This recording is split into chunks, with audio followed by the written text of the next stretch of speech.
I'm coming. More than 2 years ago, when we were finishing Last of Us Part 2, and we were working on those flashbacks within that scene for the first game, we got excited with the idea of like, oh man, what if we made The Last of Us Part 1 to look as good, if not better, than what we have done with Last of Us Part 2, which we really pushed the boundaries of like what we could do from gameplay and a graphical standpoint, and felt like if we do that, we could actually come even closer to our original vision of what the first game would have been had we not been constrained by technology.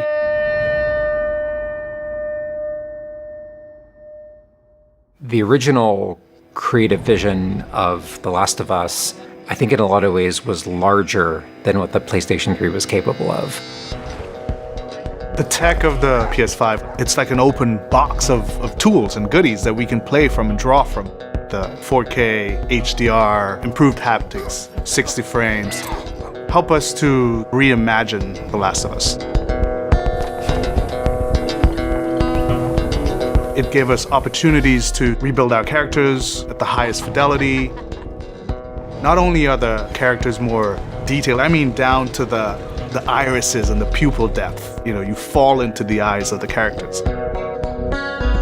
Aside from that, the facial animation is just way more believable. Like all the nuances, all the little subtle reactions, glances, glares, right? Like you get all of it almost closer to sort of the original performances.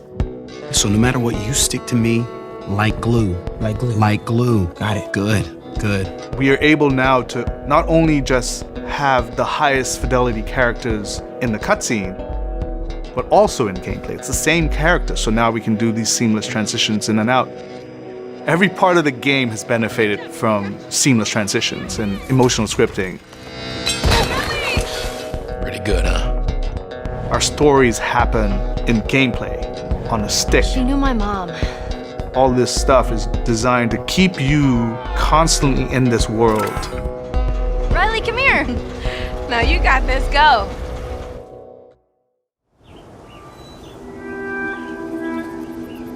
One of the things that the PlayStation 5 is really enabling is that we're able to have a density of physics objects in a scene that we could never do before. Like, this has always been the dream, is to have this number of bumpables, chippables, breakables, destructible objects in a scene. It just makes the world feel rich, makes it feel lived in.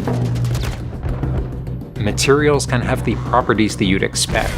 The turret truck in Pittsburgh, when it's firing at you and it's just ripping apart the concrete and sending objects flying left and right. Seeing things break, like there's fear, there's a real fear that it invokes.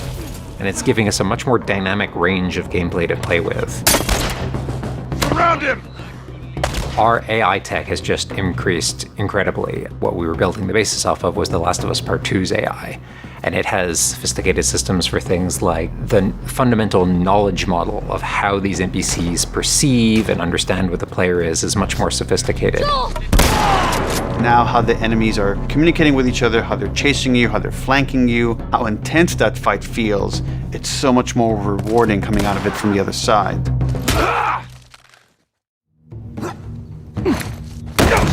Get out! One of the other big AI improvements is the buddies. The buddies technology that we developed for The Last of Us Part 2 has this very sophisticated understanding of like, okay, this is where the enemies can see their exposure. We not only have exposure, we have future exposure. So buddies can know, okay, that enemy is walking forward and they're about to round this corner. So in 3 seconds, that corner is going to be exposed. So I'd better move now to avoid this enemy seeing me. This really lets the buddies make very complex decisions and maintain that feeling of stealth much more believably. Another big enhancement to the gameplay is that we have this technology called motion matching. Motion matching is this technology that's basically using logic that tries to match the desired movement to a bucket of hundreds of animations.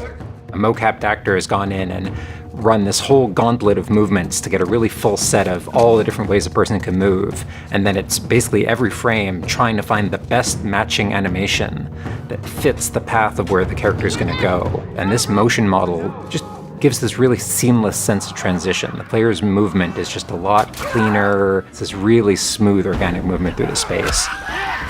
First, we just had to build that core experience. And then beyond that, we wanted to add several features that fans have been asking for. For example, we now have a permadeath mode.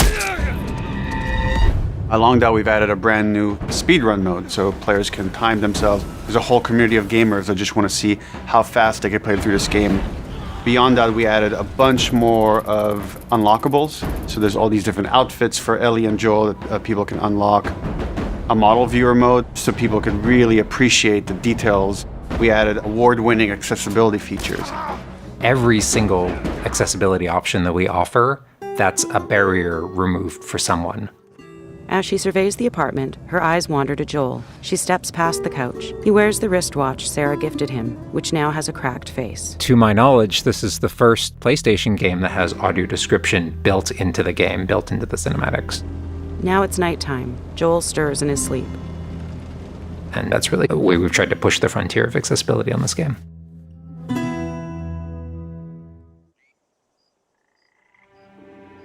So much of the identity of The Last of Us is the world.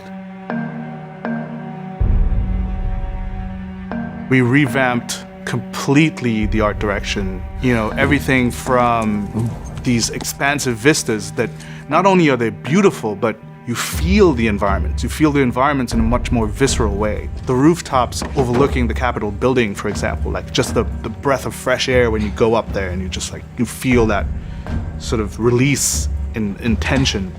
And then, to juxtapose that down in the tunnels in Wilds, and you get that dank, flooded tunnel feel, that humidity, you can actually feel it. All these environments are just completely reimagined. Now we got our engine on the PS5, those haptics, the 3D audio, the fast loading. It really creates a much more immersive, and because of that, much more emotional experience. One of the things I absolutely love with the 3D audio in The Last of Us Part 1 is being able to hear an enemy before they sneak up on you. And trying to do a stalker fight with the 3D audio is just so much fun.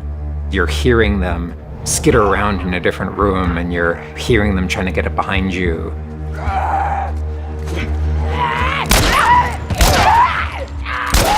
Having that two-part reaction of like hearing, turning, seeing, reacting, it just really heightens that sense of just being grounded. You are in this character, you are in this world.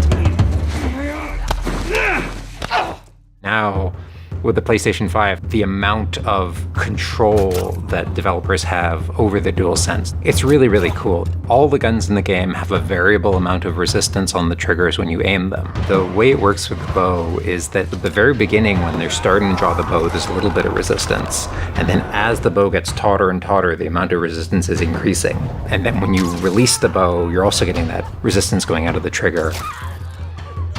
When you are aiming and firing the shotgun, you're going to get a haptic vibration on the shot. And then what I think is one of the ways that the DualSense really advances things is you're going to get a haptic vibration on the pump of the shotgun. And what's much more sophisticated about that on the DualSense is that in effect has a little speaker in it. And it's playing an audio file that comes through in the vibrations. And those two beats is what you're going to feel on the controller. Looks like a good spot. This also ties in to the new workbench animations. So if you're seeing Joel taking apart a gun or screwing something in or putting a new stock on a gun, that moment where he's jamming that on, you're going to get that haptic feedback on that. We have, haptics all across the board, for all the moments you kind of expect, for clambering, jumping, landing, meleeing, getting meleeed, all those kind of high intensity moments we have represented in the haptics. What I personally absolutely adore is the way we can enhance the really quiet, subtle moments of gameplay. So it's like when Joel goes in to pet the giraffe, getting that little light touch on the haptics as he's petting the giraffe. To me, that's the essence of The Last of Us. It's the high tension moments, it's the low tension moments, it's all of it feeling grounded. It's you're feeling immersed in this world. It's all about bringing you along with that story in as many ways as we can. And that's what the new technology on the PlayStation 5 is allowing.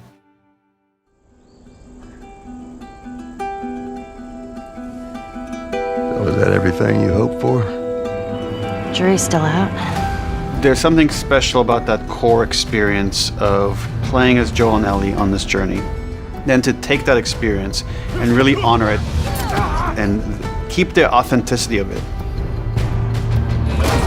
but elevate it in every way possible, whether it's pipeline, whether it's art direction, whether it's a technology, everything that allows us to make that experience better. Not different, extremely better. That's why, to me, this is the definitive way to play The Last of Us.